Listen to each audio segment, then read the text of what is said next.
Allah Subhanahu Taala'nın xoşbəxtliyin hər bir insan axtarır. Yəni hər bir insan günümüzdə görürsən, hər bir insan, hər bir kəs xoşbəxt olmaq istəyir. İstəyir ki, xoşbəxt olsun. Yəni insanlar var, hətta iman gətirməyən insanlar var görürsən. İman gətirənlər də, gətirməyənlər də xoşbəxt olmaq istəyirlər. Və xüsusilə də yeni ailə quranlar hamı öz evliliyində xoşbəxt olmaq istəyir. Yaxşı, barakallahu fikum. Bəs görə xoşbəxtlik nədir? Yəni xoşbəxtliyə necə yiyələnmək olar? Xoşbəxtliyi necə əldə etmək olar? Ailə necə olar ki, necə olsun ki, ailə xoşbəxt olsun? Necə olsun ki, ər və arvad bir yerdə xoşbəxt olsunlar? Və hətta qardaşlar bir-biri ilə necə olsun ki, xoşbəxt olsunlar? Allah Subhanahu wa Taala buyurur ki, Uca Rəbbimiz buyurur ki, "Men amile salihan min zekerin ev unsa ve huve mu'min felenuhiyennehu hayaten tayyibe." Mümin olarak yani iman gətirərək kişi və qadınlardan kim yaxşı əməl görərsə, biz onlara xoşbəxt həyat bəxş edərik. Mümin olarak kişi və qadınlardan kim yaxşı əməl görərsə, salih əməllər işləyərsə, biz onlara xoşbəxt həyat bəxş edərik. Baxın, Allah Subhanahu wa Taala burada xoşbəxt olmaq üçün nələri sadalayır? Birincisi iman gətirmək.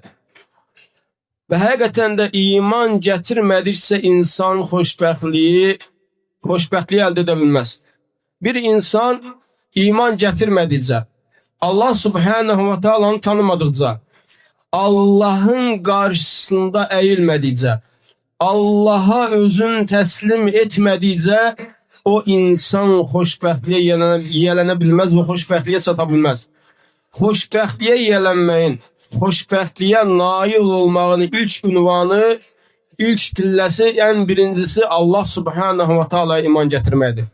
Və Allah Subhanahu wa Taala'nı bilmək, Allah Subhanahu wa Taala'nı tanımaq, ona iman gətirmək və Allah Subhanahu wa Taala'nı təkləşdirmək. Yəni ən birinci qulun tevhidi olmalıdır ki, qul xoşbəxt olsun. Yəni qul Allah Subhanahu wa Taala'ya iman gətirmədikcə və Allahı təkləşdirmədikcə ibadətlərində qul xoşbəxt ola bilməz. Çünki Allah Subhanahu wa Taala qulu, bizləri bunun üçün yaratmışdır. Səqaleyni, cinləri və insanları Allah Subhanahu wa Taala yalnız ona ibadət etmək üçün yaratmışdır. Buyurur ki, Rəbbimiz: "Və mə xalaqtul cinnə vəl insə illə liya'budun." Mən cinləri və insanları yalnız mənə ibadət etsinlər deyə yarattım. Baxın, Allah Subhanahu wa Taala nə deyir? Mən cinləri və insanları yalnız mənə ibadət etsinlər deyə yarattım. Bizim yaranma qayəmiz, bizim yaradılışımızdan hikmət Allah Subhanahu wa Taala'ya ibadətdir. Allah Subhanahu wa Taala'ya ibadətdir. Və Subhanallah, gözəl bir misal çəkir qardaşlardan, tələbələrdən, şeyxlərdən biri. Baxın, Allah Subhanahu wa Taala ibadət etmək, ən birincisi tevhid, yəni Allah'a ibadət etmək, ona heç bir şey şərik qoşulmaq. Yəni istər övliya olsun, istər mələk olsun, istər peyğəmbər olsun, istər yəni salih insanlar olsun, Allah onlardan razı olsun. Yəni onlardan heç birini Allah'a şərik qoşmamaq, Allah'a ortaq tutmamaq. İnsan ibadət etdiyində ibadətini yalnız Allah üçün etməlidir. Və ibadətin yalnız Allah'ı razı salmaq üçün etməlidir. Allah'tan başqa heç kimi razı salmaq üçün yox, Allah'tan başqası üçün yox, yalnız və yalnız Allah Subhanahu wa Taala üçün etməlidir. Və baxın Subhanahu wa Taala, baxın Allah Subhanahu wa Taala günümüzdə, yəni ən çox təkrarlanan günümüzdə olan ibadət 5 vaxt namazdır. Bir sütkamızda neçə saat var? Barakallahu fikum, 24 saat. 24 saatın 5 vaxt namazı ən çoxu 2 saatın sərf etmək olar. Yəni sünnələri ilə bir yerdə dəstəmaz almaqla, gözəl şəkildə və gözəl şəkildə namazı qılmaqla 2 saatın, 24 saatın, 2 saatın gün arzında Allah üçün sərf etmək. Görürsən, insanlar var, deyirlər ki, Biz ibadət üçün yaradılmışıqsa, bəs biz işləməyək, ailəmizi saxlamayaq, ailəmizi kim saxlasın, uşaqları kim dolandırsın. Amma və lakin bilmirlər ki, ruzunu verən də Allah subhanahu ta'aladır. Nəcm surəsində keçdiyi kimi varlı edən də, kasıb edən də Allahdır. Yəni heç bir kiminsə əməyi yox, kiminsə ağlı yox, kiminsə zəkası yox, varlı və kasıb edən birbaşa Allah subhanahu ta'aladır. Və həmin insanlar deyirlər ki, yaxşı, bəs biz yəni ailəmizi saxlamayaq, iş görməyək. Və həmin insanlara deyilir ki, barakallahu fikum, Allah sizlərə bərəkət versin. Yəni Allah subhanahu ta'ala ibadət cəmi 24 saatdan gündə 5 vaxt namazı götürsə 2 saatı aparır. 2 saatı aparır. Yəni bunu 2 saatı Allah subhanahu ta'ala sərf etmək hamının gücü yetdiyi bir şeydir. Hamı bunu bacarar. Allah subhanahu ta'ala kimlərin üzərinə vacib eləyib, onların hamısı bunu bacarar. Və günümüzdə də neçə insanlar var. İstər vəzifədə olsun, istər fəhlə işləsin, istər yəni hər hansı bir işdə işlərsə işləsin, neçə namaz qılanlar var. Vəzifədə işləyənlər var, namaz qılanların, fəhlə işləyənləri var, nə bilim, ticarətdə işləyənlər var. Lakin onlar namazlarını tərk etmirlər. Və namaz onların işlərinə mane olmur. Əksinə yəni onlar namaz qılmaqla nədir? İşlərində də rahatlıq tapırlar. Və bunun müqabilində baxaq, barakallahu fikum. Allah subhanahu wa ta'ala bunun müqabilində bizə nə vəd edir? Baxın, günümüzdə hamımız işləyirik də, yəni hərən bir işi var. Hamı öz işini bilir. Barakallahu fikum. Və kim yəni hansı o vəzifənin, hansı işin sahibi bütün dünyanın yiyəsi olmağa qadirdir günümüzdə. Yəni dünyada elə bir adam varmı ki, bütün dünyanın sahibi olsun, bütün dünyanın yiyəsi olsun? Vallahi yoxdur elə bir adam. Nə qədər varlı olursan ol, nə qədər zəngin olursan ol, dünyanın tək sahibi olmaq yoxdur beləncə bir insan. Heç kəs buna günümüzdə qadir deyil. Nə də qadir olmuyor. Barakallahu fikum. Baxın, yəni insan gün ərzində neçə saat, sutkada neçə saat işləyir, 8 saatdan çox, 10 saatdan çox işləyir, amma nəyə nail olur? Az bir miqdar şeyə. Yaxşı, gəlin baxaq, Allah subhanahu wa ta'ala bizə 24 saatdan 2 saatın Allaha ayırdığımız vaxtda Allah subhanahu wa ta'ala bizlərə nələr vəd edir? Allah subhanahu wa ta'ala bizlərə cənnət vəd edir.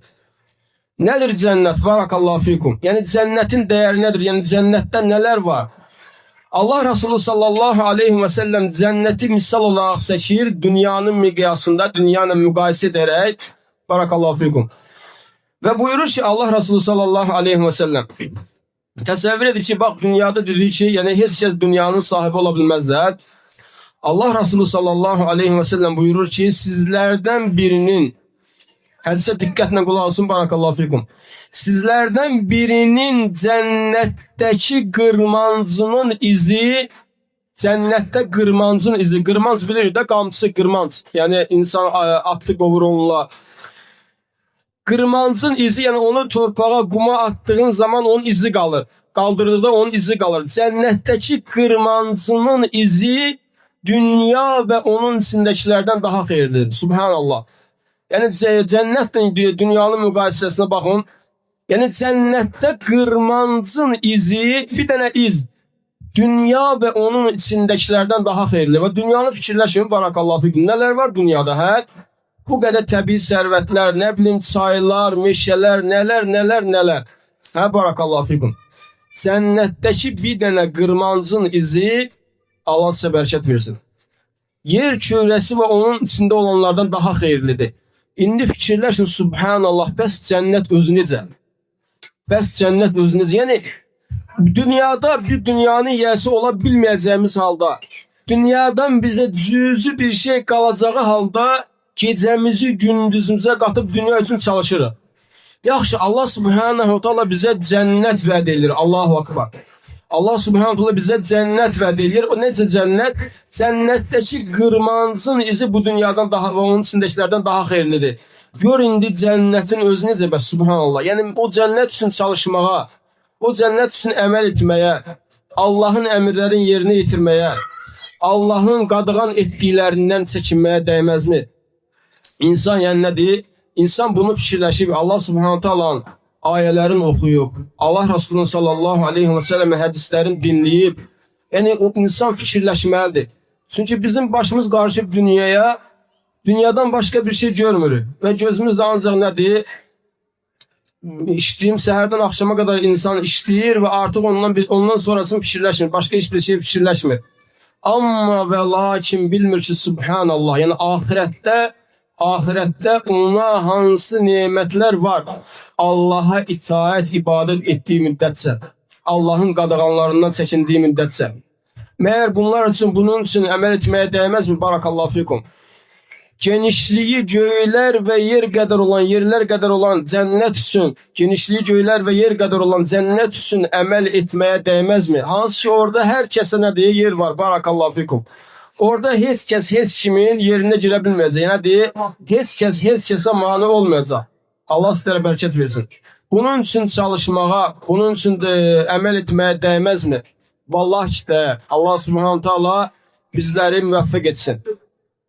Və dedik ki, nədir? Barakallahu fikum, xoşbəxtlik. Allah Subhanahu Taala buyurduğu kimi də kim iman gətirərək, mömin olaraq kişilərdən və qadınlardan kim salih əməl işləyərsə, iman gətirdiyi halda salih əməllər işləyərsə, biz ona xoşbəxt həyat bəxş edərik. Yəni ona xoşbəxt həyat verilər. Və həmçinin barakallahu fikum, yəni xoşbəxt həyat nədir? Allah Subhanahu Taala'nın dediyi kimi iman gətirmək və salih əməllər işləmək. Və görürsən qardaşların arasında nədir? Küsüllük olur və ailədə görürsən nədir? Xoşbəxtçilik olmur. Onların səbəbi nədir? Barakallahu fikum, Allah'tan uzaq düşmək. Yəni ailədə, istər ailədə olsun, istər qardaşlar arasında olsun, istər hər hansı bir toplumda, cəmiyyətdə olsun, baş verən problemlər, baş verən kəsadlar, böhranlar Allah Subhanahu ve Taala'dan, Allah Teala'dan, Allah'a itaətdən, ibadətdən uzaq düşməyin səmərəsidir, səbəbidir, nəticəsidir. Barakallahu fikum. Allah Subhanahu Taala buyurduğu kimi, Kur'an-ı Kerim'de Uca Rabbimiz buyurdu ki, وَمِنَ الَّذ۪ينَ قَالُوا اِنَّا نَصَارَى اَخَذْنَا مِيثَاقَهُمْ فَنَسُوا حَظًّا مِمَّا ذُكِّرُوا بِهِ فَأَغْرَيْنَا بَيْنَهُمُ الْعَدَاوَةَ وَالْبَغْضَاءَ إِلَى يَوْمِ الْقِيَامَةِ. O kəslər ki, biz nəsrani, xaspərəstlik dedilər, onlardan da əhd peyman aldık. Bakın Allah Subhanahu Taala ayəni, bu ayəyə diqqət yetirin, barakallahu fikum. O kəslər ki, biz Hristiyanıq dedilər, onlardan da əhd peyman aldıq. Onlardan da əhd peyman aldıq. Fələmmə nəsu mə zukkiru bih. Ne zaman ki onlar o əhd peymanı unuttular, onlardan o əhd peymandan bəzisini unuttular, onlardan aldığımız əhddən bəzisini unuttular. Fəəğrayna beynəhumul adavətə vəl bəğdaə ilə yevmil qiyamət. Biz onların arasında düşmənçilik və nifrət saldıq qiyamət gününə qədər. Yəni onlar Allah'tan uzaq düşdüklərinə görə, Allah'ın ibadetinden, itayetinden, Allah'a verdikleri əhd peymanından az bir şeyi unuttuklarına göre, terk ettiklerine göre Allah Subhanahu Teala buyurur ki onların arasında kıyamet gününe kadar düşmənçilik ve nifrət saldı. Ve təsəvvür edin ki eğer bir ailede bir kişiyle bir kadın, yani erle arvad yola gidebilmirsə, onlar Allah'a olan itaətlərinə, ibadetlerine baksınlar ki Allah'a itayette, ibadette necədirlər? Eğer bir toplum fesada uğrayıbsa ve da kardeşlerin arasında problem varsa həmin kardeşler baksınlar. Həmin toplum, həmin cəmiyyət baksın ki Allah Subhanahu ve Taala ile olan əlaqələr necədir? Allah Subhanahu Taala ile Allah-u Teala'ya olan ibadetleri necədir? İtaətləri necədir? Eğer həmin qövmdə fesad varsa, həmin ailədə fesad varsa, xoşbəxtlik yoxdursa, bu onların Allah'tan uzaq düşdüklərinə, Allah'a ibadətdən, itaətdən uzaq düşdüklərinə xəbər verir ki, Allah Subhanahu Taala bizləri qorusun və ailələrimizi, cəmiyyətimizi, toplumumuzu, Allah Subhanahu xalqımızı, millətimizi Allah Subhanahu Taala itayətə, ibadətə və xeyir əməllərə yönəltsin. Onları şərlərdən qorusun. Allah Subhanahu Taala hamımızı qorusun şərlərdən və Allaha itaətə, ibadətə və xeyirli, salih əməllərə müvəffəq etsin, yönəltsin. Və Allah daha doğrusunu bilir. Subhanakallahumma və bihamdika əşhədu en la ilahe illə ente estağfiruke və etûbü ileyk.